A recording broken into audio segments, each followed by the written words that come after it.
एक महापुरुष थे, उन्होंने कहा था पेरियार रामास्वामी नायकर, जो आपने नाम सुना होगा। जी, जी।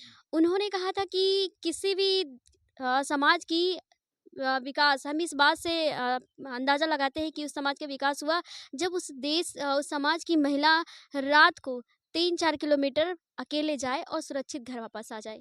मैं जनता को मुफ्त में राशन दे रहे हो, मतलब क्या मतलब है? मुफ्त में देने की ज़रूरत क्यों पड़ रही है आपको? क्योंकि आपने छीन लिया ना, आपने उनको अपंग कर दिया, आपने उनको जो उनके अंदर जो कैपेसिटी थी उसको आपने ख़त्म कर दी, उनको गरीब बना दिया है, तभी तो आप दे रहे हो। अगर वो ऐसा ना होता वो कम भाई आप किसी को तभी दोगे जब सामने वाले के पास ना हो। अगर होगा तो आप क्यों दोगे?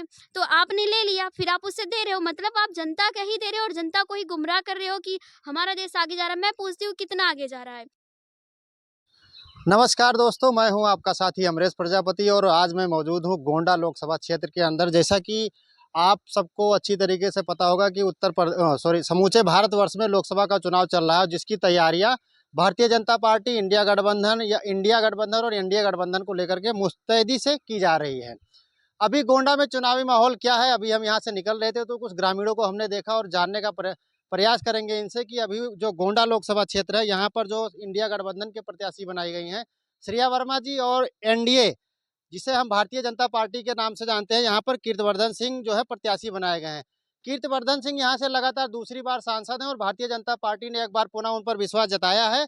वहीं श्रेया वर्मा जी जो इस लोकसभा क्षेत्र में उतारी गई हैं, यहाँ पर इनके जो बाबा जी, हम आम अवधि भाषा में बात करें तो बेनी प्रसाद वर्मा जी, जो कांग्रेस से यहाँ पर सांसद चुने गए थे। और इस जो गोंडा लोकसभा क्षेत्र है, तो यहाँ पर कुछ वोटर्स मौजूद हैं 58 लोकसभा गोंडा क्षेत्र के। तो हम इनसे जानने का प्रयास करेंगे कि अभी यहाँ पर क्या माहौल है और जिस तरह से प्रधानमंत्री मोदी जी 400 पार का जो नारा दे रहे हैं और सबका साथ सबका विकास के स्लोगन के साथ जो मोदी सरकार पूरे देश में एक जो नारा तैयार कर रही है, जिसको लेकर के वो काम कर रही है, क्या वो सही है या फिर जो ज़मीनी हकीकत पे केवल एक जुमला साबित हो रहा है?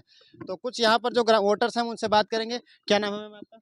मैं मधु बोध, बहुजन स्टूडेंट फेडरेशन फॉर इक्वलिटी प्रदेश का संयोजक उत्तर प्रदेश से।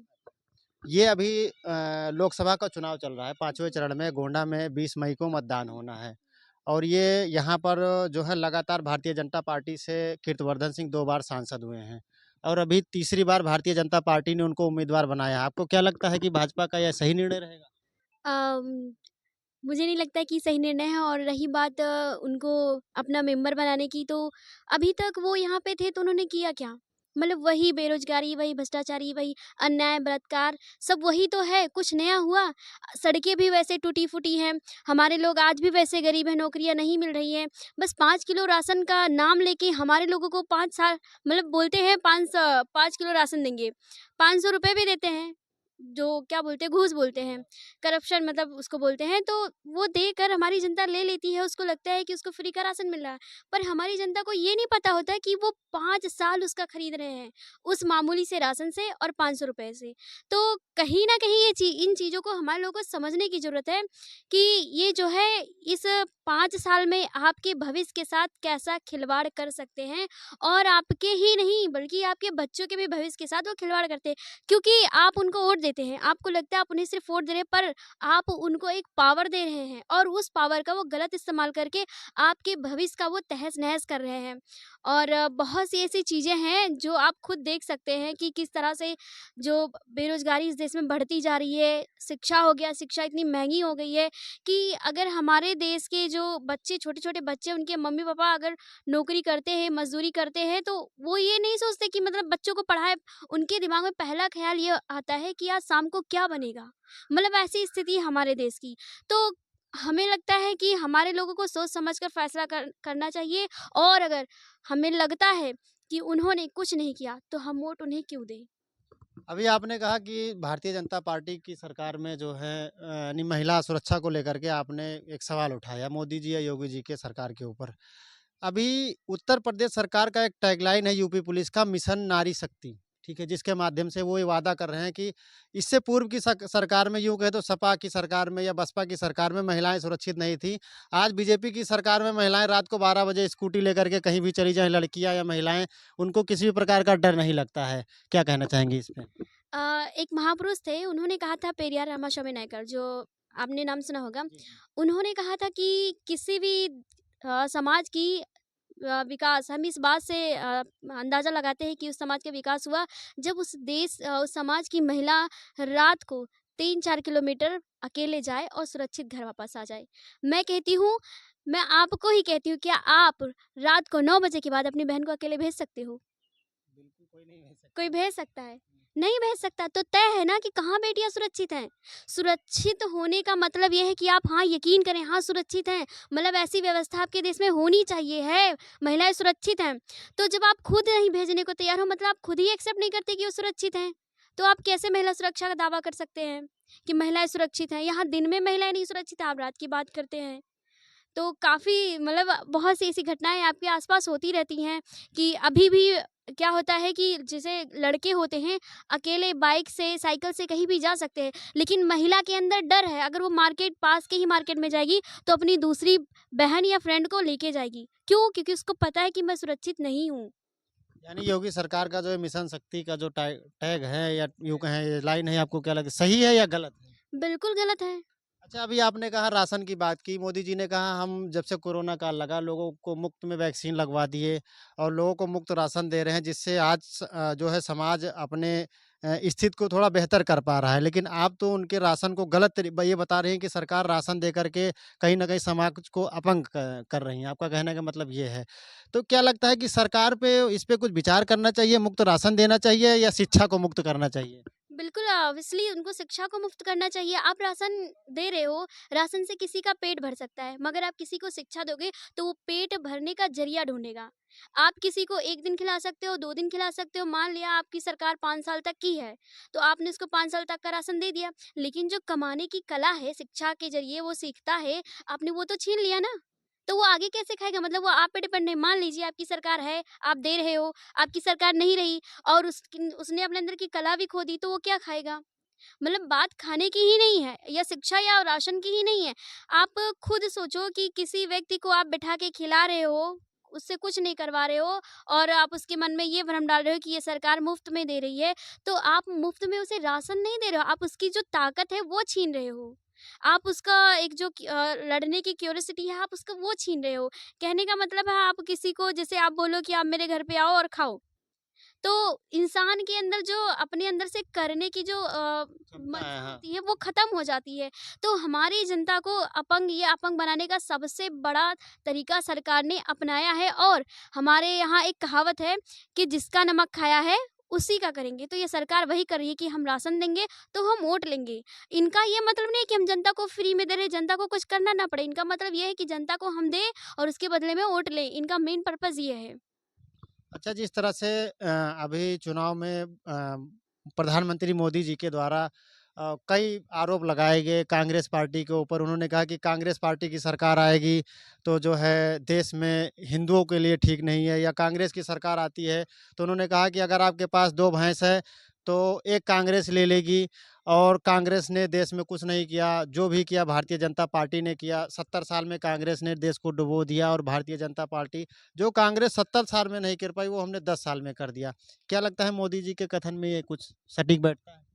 अ, मुझे नहीं लगता क्योंकि 70 साल में मुझे लगता है कि हमारा देश 70 साल और पीछे चला गया है। काफ़ी चीज़ें हैं जो एकदम से बिगड़ गई स्थिति। अभी देखिए महँगाई इतनी ज़्यादा महँगाई बढ़ गई है कि आप ये नहीं सोच सकते कि मतलब तय नहीं कर सकते कि आपको शाम को बनाना क्या है, डिसाइड नहीं कर सकते। अगर आप सोचते हैं कि यहाँ खाने बनाने तक की हम बातें करते हैं, जैसे नॉर्मली बातें करते हैं, तो अगर आप कहोगे कि ये वाली सब्ज़ी लेनी है, तो नहीं इतना बजट होना चाहिए, नहीं ये सस्ती है ये ले लेते हैं।